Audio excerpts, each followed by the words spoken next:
everyone. Y'all have a creative project coming up, so I felt like the best way to introduce it would be to provide an example of something I might do as the teacher, in this class. Today we're having class vlog style. I invite you into this space to study communication. Here I hold space for holding stories. So in our week on communication, technology, and society, I asked us to reflect on these words together, to write about how you know these words relationally.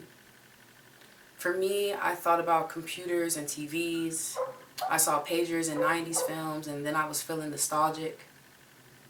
I remember a time before smartphones, like I remember the time I took a break from the one I was using. And with technology, sometimes I feel surrounded by family, even when we're hundreds of miles apart. We video call, we text, we share stories, and I feel the joy of being connected through technology. Except for when I feel too busy, too tired, or too overwhelmed to reach out and respond. Then I feel the most disconnected. Also, you and me, we're meeting here at different times, from different places, and I'm grateful for this connection, but I'm also feeling the distance of teaching an online asynchronous class. I feel isolated from the experience of knowing you. There's this idea that technology is some autonomous force that shapes society, that our futures are somehow driven by these linearly progressive technologies that get to determine how we think, act, and feel. Think about the narrative surrounding the civil rights movement in mass media. In that story, the power of the movement is not attributed to the people, but to the television, newspaper, and radio mediums that sped up the movement by circulating the people's messages of social change. Fast forward to today, and the same narrative surrounds social media, that it revolutionized social movements and that the tech itself is driving change, and so on and so on. Yes, communication technologies do change the way we send and receive messages. Yes, they change the form our messages take, the reach, the interaction. But technology doesn't create awareness or drive change on its own. The tech we use and enter into are tools, and tools do not possess the ability to determine anything. They are not alive, but we are. We power technologies with our time, attention, and creative laboring, and our collective efforts affect and reflect society. Just like we power a car with our driving or riding to collectively affect the flow of traffic, we power devices, platforms, and the flow of information when we enter these spaces to communicate.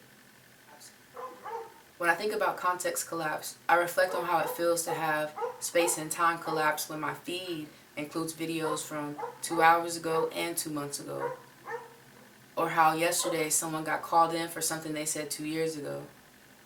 I reflect on how it feels to watch a vlog that feels like a music video, a reality show, and a life tutorial all at once.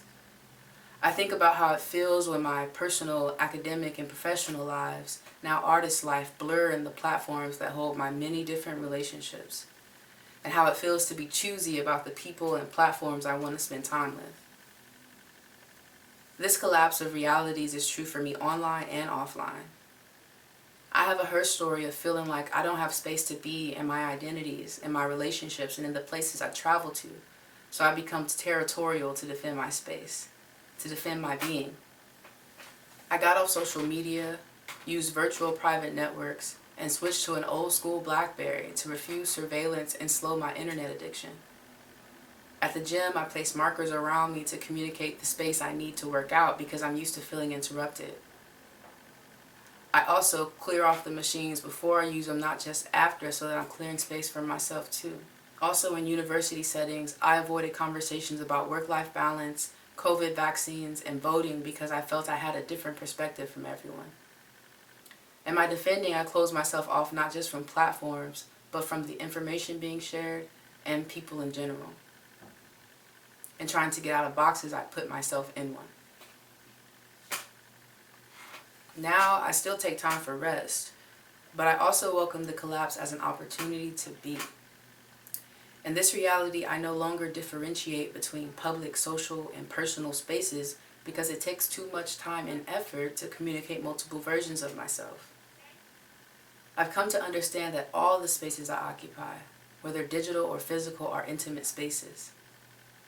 From touching a phone to access stories happening hundreds of miles away while I share with my sister sitting next to me, to holding a pen to write stories of the futures I want us to thrive in and sharing them with my children before they go to bed. I'm learning that healthy, intimate spaces are vulnerable, generative, and freeing.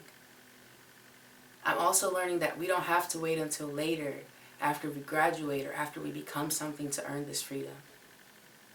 We're free to be whoever we want to be right now. In this collapsed space, we have access to balanced information.